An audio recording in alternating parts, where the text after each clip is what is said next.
Hey guys, in this video, I will show you how you can go ahead and show extensions in File Explorer. It's really easy and simple to do this. First, let me open up File Explorer. So I'll right click on this and then I'll open up videos. Okay, I'll open up this folder and here are the files available in this folder. Now, these are the extensions, right? And what you'll probably be seeing is something like this. So this is probably what you're seeing. You don't see the extension of the file type, right? It's really easy and simple.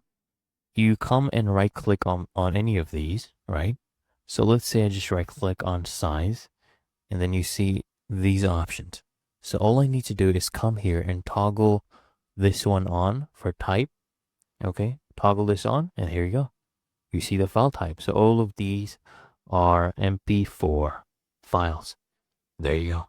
Really that easy and simple.